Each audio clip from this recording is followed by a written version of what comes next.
In the worlds of Dungeons & Dragons, there are 4 elemental planes that control all the building material needed to create everything else.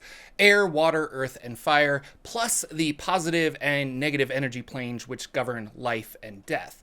And these are the energies that make up everything else in the multiverse, and we label them the inner planes. And you might think that there are just like the 4 plus the positive and negative energy, but did you know that there's actually 12 other inner planes that exist? And we're going to talk about them today. But first, this video is sponsored by Goodman Games and their Kickstarter X-Crawl Classics tabletop RPG. Now, you've probably heard me talk about Dungeon Crawl Classics and maybe even Mutant Crawl Classics. This is a new spin on those familiar rules, set in a dystopian America where the most popular sport is live streamed to the massives, the extreme dungeon crawl. You'll build a professional team of adventurers to survive gladiatorial challenges for fame and glory, and you might even become an XCC influencer with endorsement deals, or die in a pit of goblins. It's a hilarious take on the rules of DCC and has been in the works for a long time. If you want to play a brutal tabletop RPG a la the Running Man style, then this is for you. Click the link in the description for more info, and thanks again, Goodman Games. Hello everybody, Jordan here, the PH is silent. It's been a while. I'll get a video about that later. Today I want to talk about the para-elemental planes because they're weird.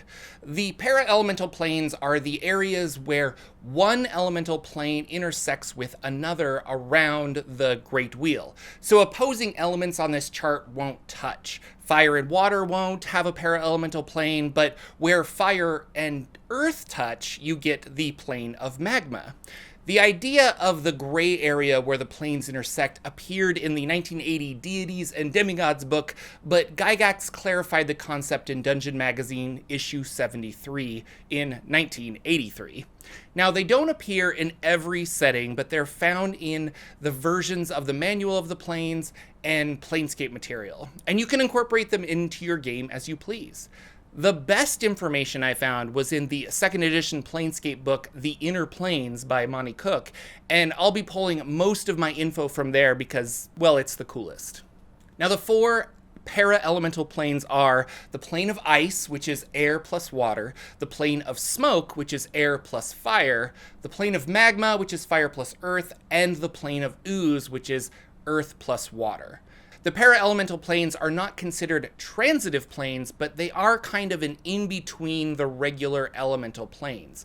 Although I'm going to defy that logic in a second. Stay with me. It is suggested that there is a singular point of each elemental plane where the elemental essence of that plane is at its peak. Perhaps a tangible location in, say, the elemental plane of fire where it is nothing but fire. Now, how does an infinite plane without any borders really have a definitive center point? Well, we don't really have answers, but I think not having those answers, for me at least, is part of the fun of the planes of existence. What does it mean? They wanted the elemental planes to be more accessible. They were renamed into tangible locations you could go to. Frostfell is the plane of ice, the Swamp of Oblivion is the plane of ooze, great name there. The Fountains of Creation is the plane of magma, and the Great Conflagration is the plane of ash. Now, also within these planes, we have locations like the City of Brass, the City of Jewels, Akka, and the Isle of Dread. City locations with an elemental theme are great, and it was fun to see that there are places like the City of Brass got tied into the D&D lore, and they're specifically in like the plane of fire, or Akka is being in the plane of air. And plus, who doesn't want to take their horse through the Swamp of Oblivion? Too soon? Now, going mostly off of the Planescape 2nd edition book, The Inner Planes, it highlights a perspective on how to think of the inner planes. There are sections that overlap which become the para-elemental planes, and those overlap with the positive and negative energy planes, creating quasi-elemental planes. Now, when I said earlier that they're the in-between planes, I don't like to think of them as a combination of 2 different planes, but rather their own thing. Where you decide to draw the line is really where the definition comes from. The inner planes don't have doors that lead to the plane of ooze, to the plane of earth. So, okay, for example, if you choose air as your plane of reference, you can observe all the other planes in relation to that one. And I think this picture does a great job of illustrating that. From the picture, the plane of air is the center of the universe, the center of our observation. But we could just as easily choose the plane of ice as our center of observation.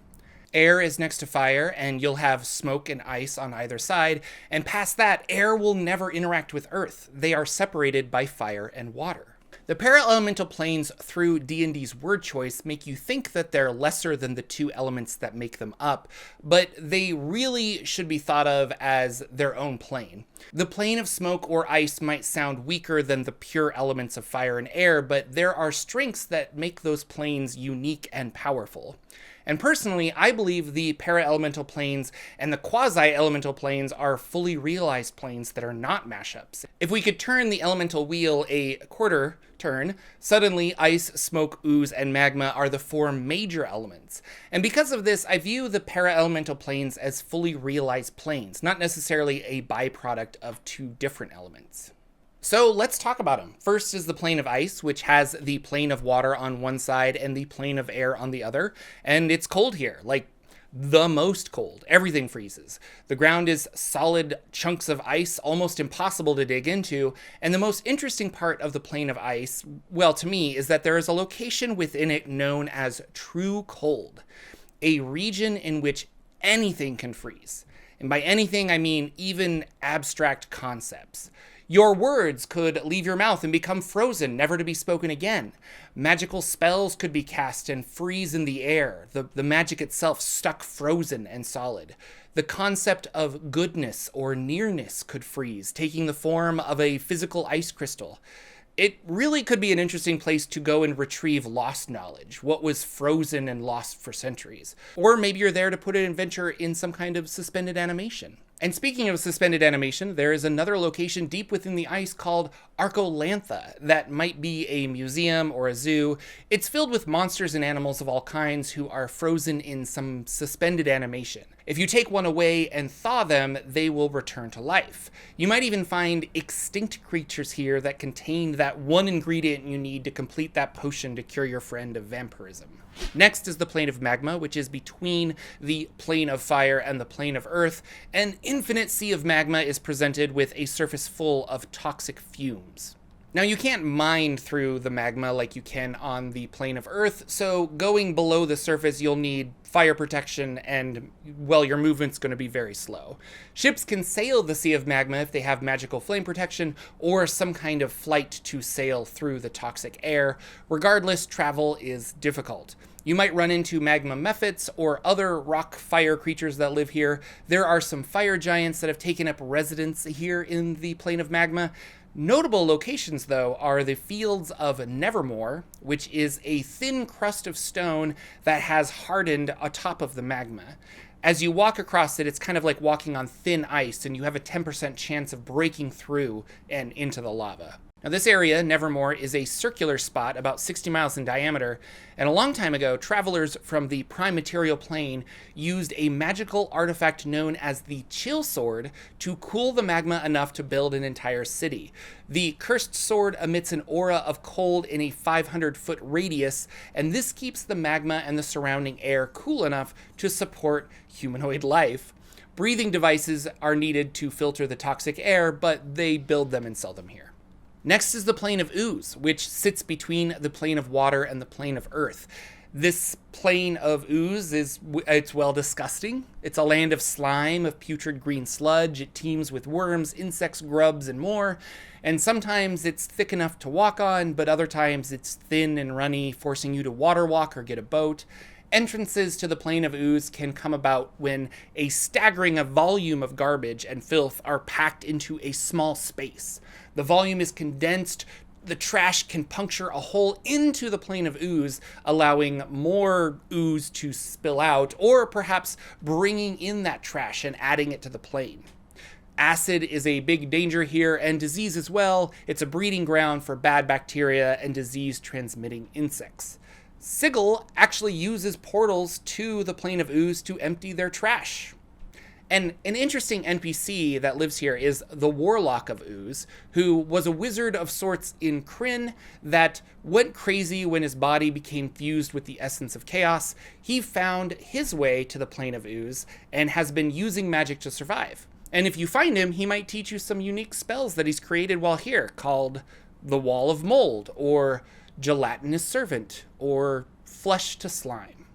Now, the last para-elemental plane is the plane of smoke, nestled between the plane of fire and air. The plane of smoke is not unlike the plane of air, it's just full of hot, toxic vapors that swirl about. Solid ground is rare and valuable, vision is limited by the smoke, and breathing is difficult.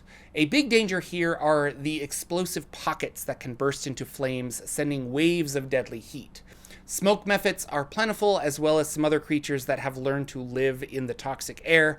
And there is a section of the plane of smoke called Cinderwood, which is not a wood at all. It's a collection of cinders that range from golf ball size to mountain size that float about together. And many creatures have made homes on these islands, but they aren't terribly stable for larger cities or villages.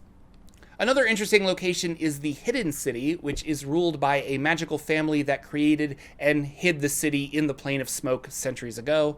Although hidden, it can be found. The city was originally intended to be secluded, so the humans living there could have their privacy, but it has since become an open secret, and it's a good place to rest and resupply.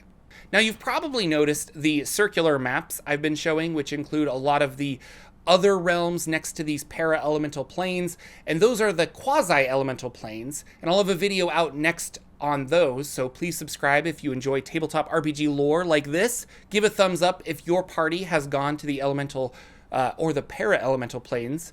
And thanks again, Goodman Games, for sponsoring this video. Click the link in the description to be taken to X-Crawl Classics Kickstarter.